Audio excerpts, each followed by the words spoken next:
Okay, for those of you joining via the video, these are some additional questions that I just made up. Who knows how they'll turn out? We'll see. But overall, hopefully this will be good practice. So, in no particular order. And there's 6 questions. All right, yeah, because we did that one. Okay, and there's 6 questions. So, Tammy has a petri dish of bacteria that doubles every 3 days. If she starts with 5 bacteria, how many bacteria will she have after 20 days? And if you look to your formula sheet, there is a doubling time equation. So I'm going to copy that over. Y equals A times 2 to the power of T divided by D, where Y is your overall, like, ending amount, A is your initial amount, D is the doubling time, and T is the overall time. So let's plug in what we know. Y is what we're looking for, equals A, the initial amount. What's the initial amount? 5. Times 2 to the power of, what's T? The overall time. 20 days, good. The overall time was 20 days. D, the doubling time, how long does it take to double? 3 days, good, because it says that it doubles every 3 days. All right. And from here, it's a calculator problem, right, guys? So take your time, plug it into your calculator. Oh, I need my calculator. I do not know what this is. Let's see. So this is 5 times 2 to the power of 20 divided by 3. You should get, let's round to 2 decimal places, which I know we're not going to have part of a bacteria, but we're just rounding to 2 decimal places. 507.97 bacteria.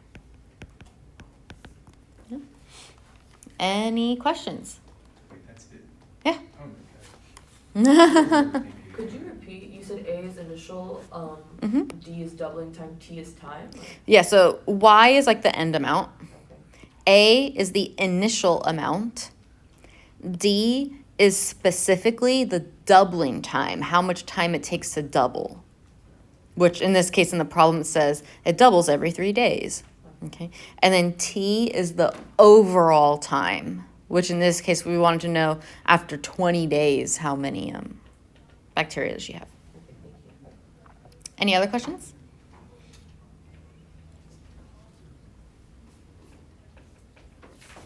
I still see some people writing, so I'll wait a second.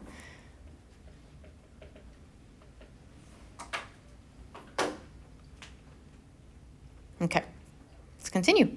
Number 2. A man, this is not, I struggled with this. As you can see, I then changed to writing just by hand because it was not transferring what I was trying to say over correctly. So what this was supposed to say,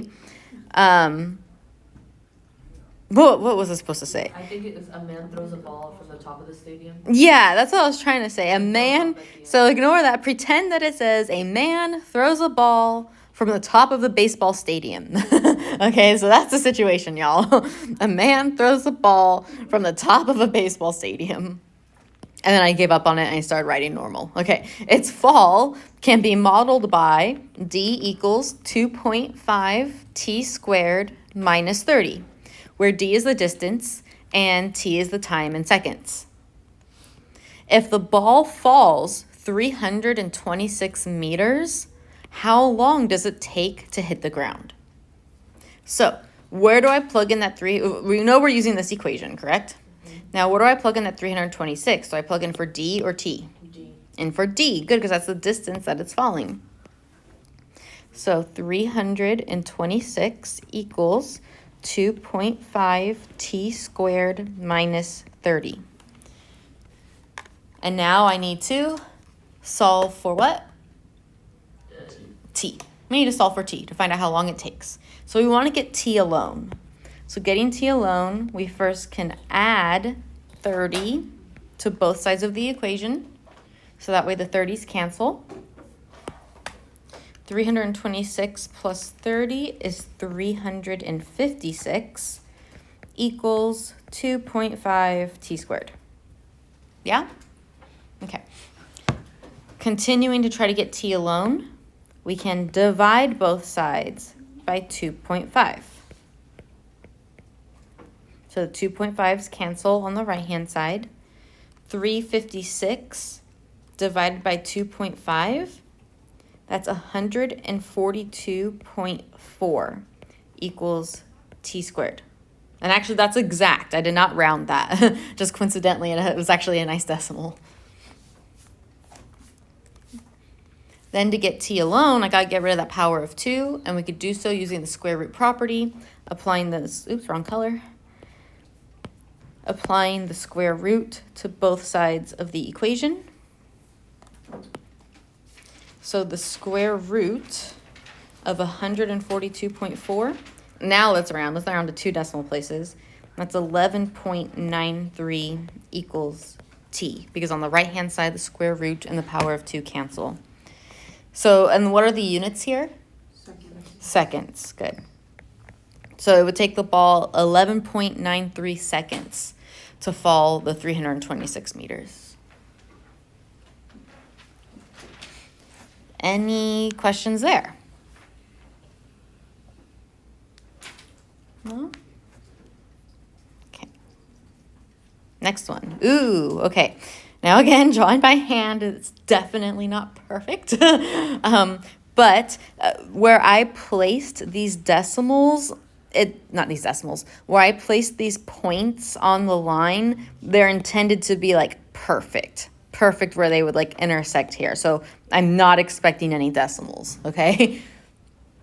And actually, and remember that also, when it comes to a graph of a line and you're asked to find the equation of a line, you want to pick points that hit perfectly where those values would intersect, okay?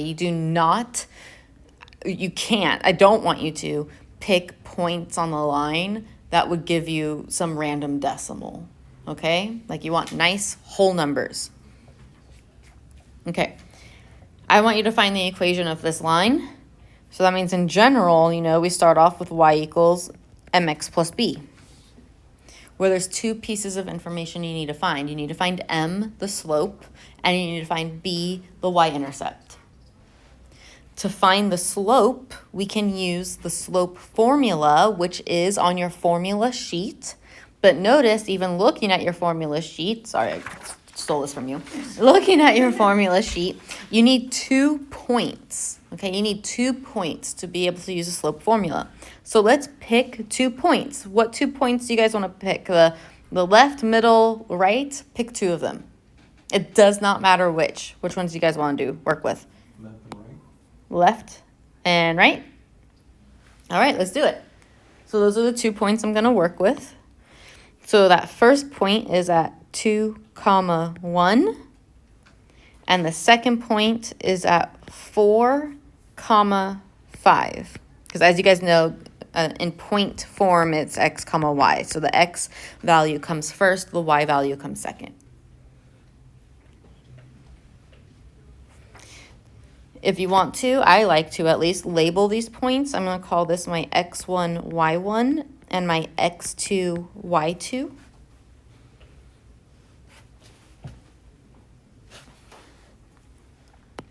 And then the slope formula is m equals y2 minus y1 over x2 minus x1.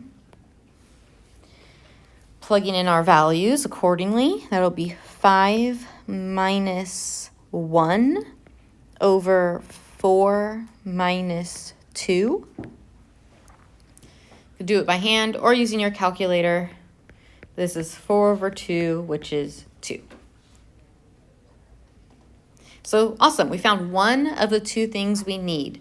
The slope is 2, so let's plug that in. Y equals 2x plus b. What you have left to find is b. To do so, take one of these points, either the 2, 1 or the 4, 5, and substitute them in for the x and the y. Do you guys have a preference? The first point or the second point? The first one? Okay, so let's do the first point. So working with the first point, We'll take the 2, plug it in for x, take the 1, and plug it in for y. So this is now 1 equals 2 times 2 plus b. So 1 equals 2 times 2 is 4 plus b. And remember, what's our goal? Our goal is to solve for b. Our goal is to get b alone. So we're going to subtract 4 from both sides. So the 4's cancel. 1 minus 4 is -3. So we get -3 equals b. So awesome. I've now found the second piece that I need. So let's plug both the slope and y-intercept into our equation to get y equals 2x. Now notice, it says plus b here, but our b overall was a minus, so that's okay. You could just do 2x minus 3. And that is the final answer.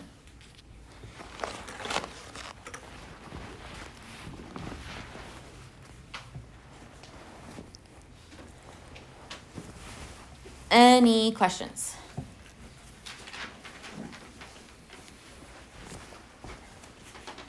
So I know that, like, in some cases, b is equivalent to 0. Like, what's the difference? That's when you are specifically working with a proportionality, which we will practice. Any other questions? Okay. Can I write that on my formula sheet where, like, You gotta know it. Okay. So we've done 3 and there's 3 more. All right. The cost to have a wedding at a golf course is C equals 5,000 plus 30p, where C is the cost and P is the number of people attending. Cynthia has a budget of $7,500. How many people can she invite? Okay, so we know she needs to stay within her budget of $7,500, right? So that means the cost, how do I want to phrase this? Yeah, the cost, which is 5,000 plus 30p, that's the cost, right? We need that to be less than 7,500. So that way she stays within her budget. Does that setup make sense? Okay. And then you solve. So solving this, we subtract 5,000 from both sides. So the 5,000s cancel. We get 30p is less than, let's see, 7,500 minus 5,000, 2,500. And then divide both sides by 30. So P is less than, divide by 30, 83.333333. So overall, she can invite less than how many people? Really 83, because you can't have part of a person. So she can invite less than 33 people. If we don't say less, then would it be wrong? Well, what else would you say? I would just say Cynthia can invite 83 people to her wedding to stay within her budget. You could say she could invite up to 83 people. Okay. Because, so remember, the key thing is it's as long as it's less than 83.3333. Okay. Is 83 less than 83.33? Yeah, Yes. it is. 83 is less than 83. So just some like indication that like there's no way she could invite 84 people. Yeah, she cannot invite 84. So we can just say the max you can invite is 83 people? Yes. So when it comes to, like, solving this question, do you want the symbol, like, less than, like, in there? Because I just Yeah. solved it like C is equal to 5,000 plus 30p, and I just plugged in the 7,500 for C, and I solved it like that. No, No. I wanna got see the it. same answer though. Would that be wrong or something? Not fully wrong, but partial. So I'd lose credit on that. I did the same thing, I'm not gonna lie. Yeah. Because the key thing is, does she have to do 83 people? No, she could do 50. She could do 10. She could do 12. She could do one person if she wanted to, right? And so to properly designate that we're not looking for a single specific number, we're looking for a set of values that satisfies this, the context of this problem, you use an inequality sign. Okay. Oh wait, that's what he was asking for? Yeah. I didn't even notice that you had an inequality sign.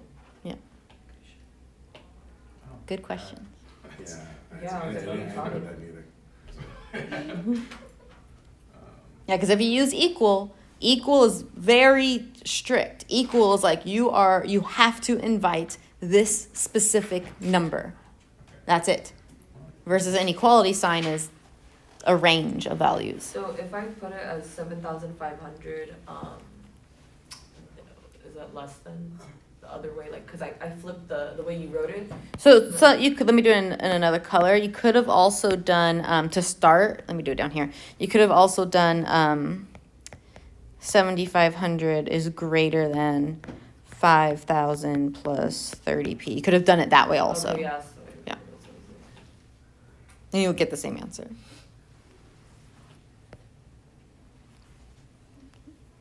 Any other questions? Be careful. Yeah. All right, let's keep going. Natalie has a doggy daycare business. That would be like the dream, right? I would love that. She has to pay $1,500 in rent every month and $50 per dog for food, employees, etc. She charges $75 per dog for daycare. And there should not be a question mark at the end of that. For daycare, period. Part A. What is the cost and revenue functions? All right, let's do one thing at a time. What does it cost for me to run this doggy daycare business for a month? I should have clarified that. For a single month. $1,500. Is that it? Plus 50. Plus 50. Is that it? Times Times X. Or you could do D for dogs or whatever variable you want. We didn't specify the variables here. So cost equals, it cost me $1,500 for that month plus $50 per dog that I'm doggy daycaring. What is my revenue? 75 times how many were dogs? 75 times X. I'm charging $75 per dog for daycare. So that's the revenue function. Any questions there? Okay. Part B. What is the cost and revenue in a month if there are 100, or 250 dogs? So we're still limiting ourselves to just 1 month. So we're not complicating things, okay? Just in a month, if we have 1 dog, what's the cost and revenue? If you have 100 dogs, what's the cost and revenue? So on and so forth. So I'm just going to, you could organize this however you want. I'm just going to do them one at a time. So for 1 dog, my cost would be $1,500 plus the 50 times 1. So my cost would be $1,550. My revenue would be 75 times 1. So my revenue would be $75. Not very good, right? Okay, if we did it with 100 dogs, my cost would be $1,500 plus 50 times the 100 dogs. So 1,500 plus 50 times 100. That'd be $6,500. My revenue would be 75 times 100.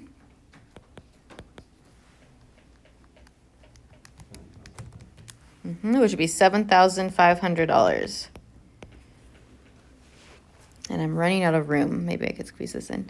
If we do 250 dogs, the cost would be $1,500 plus 50 times the 250 dogs. 1,500 plus 50 times 250. That would be $14,000.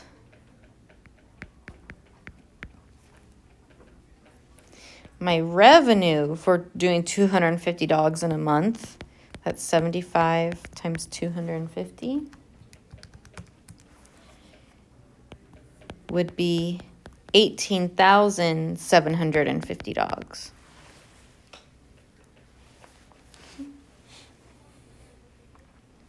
Any questions there?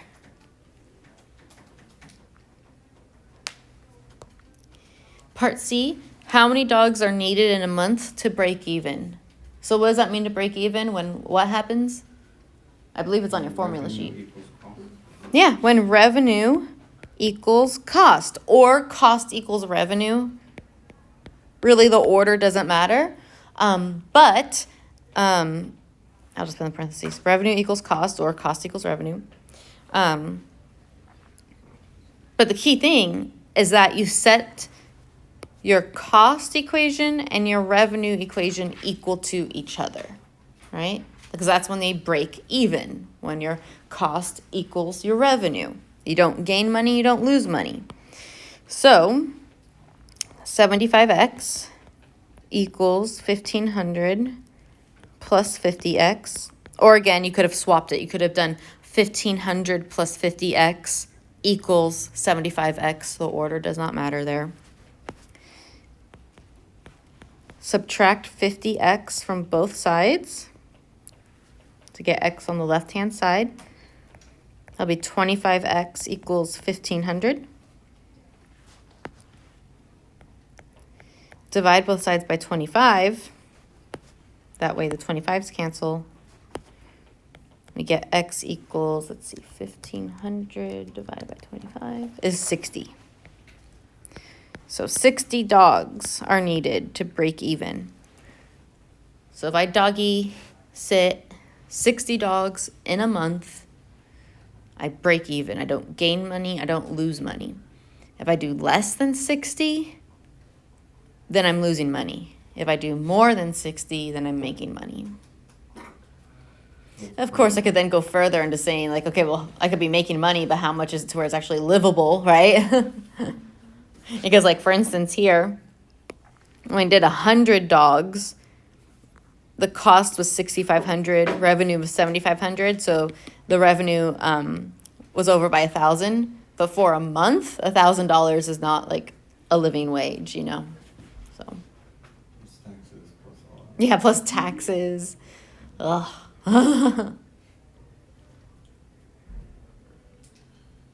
Any other questions here? No, I just forgot how to do the part C. Okay. But did it come back to you? Yeah. Okay, good. Oh, last one. All right, guys, here we go. Charlie can read his textbook at a constant rate. In 30 minutes, he read 96 pages. Let y be pages and x be minutes. Part A. What is the constant of proportionality? So that's going to be m equals, anyone remember how we set that up? Is it on the formula sheet? Can I see? Oh, sorry.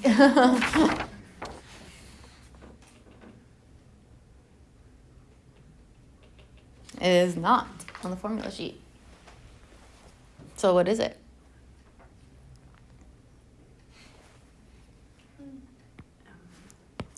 Y over.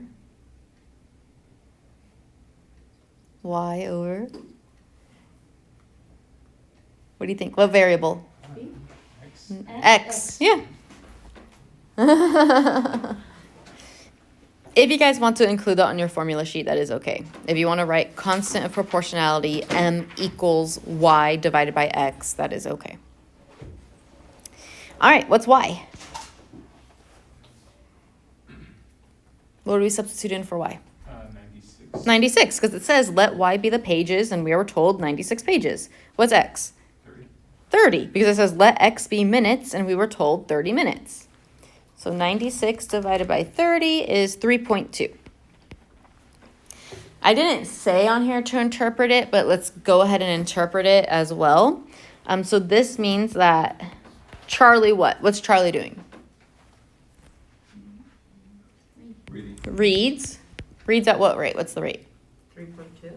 At 3.2 pages. Is that it? Per minute. Per minute. Yeah, very good. So we were told he read 96 pages in 30 minutes, but we want to know how much he reads per minute. So you can read 3.2 pages per minute. So this is a proportionality problem. It says, what is the constant proportionality? That's an indicator to you as a proportionality problem. So when it says write an equation to model the amount he reads, right? Write an equation. Well, remember, that'll be y equals mx plus b, but remind me, for a proportionality problem, b is what? 0, right? That's 0.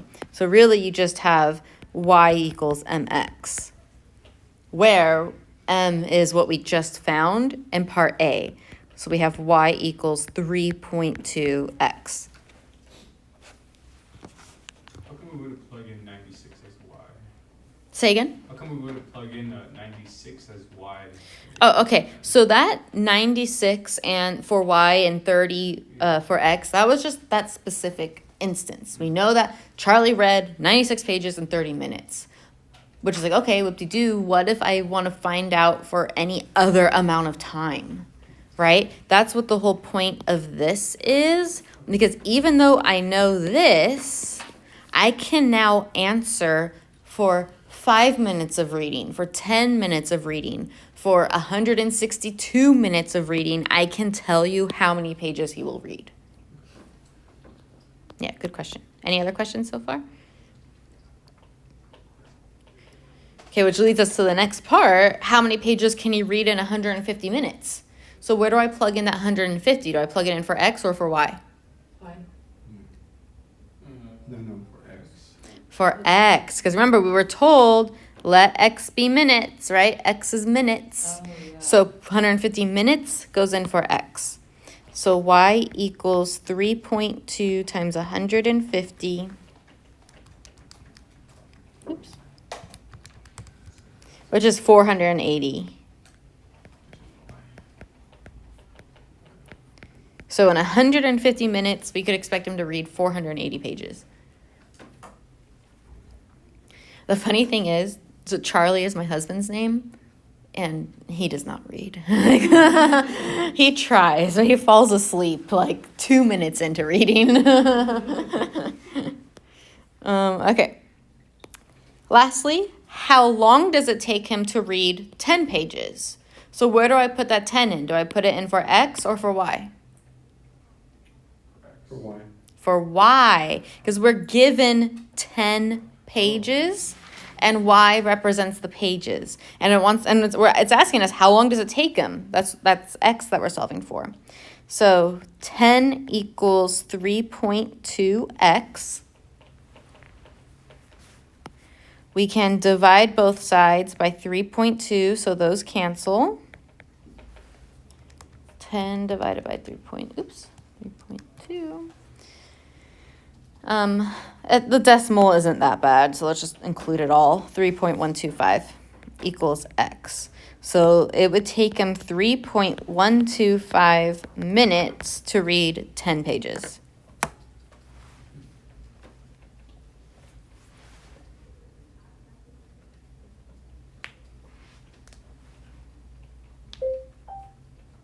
Any questions there?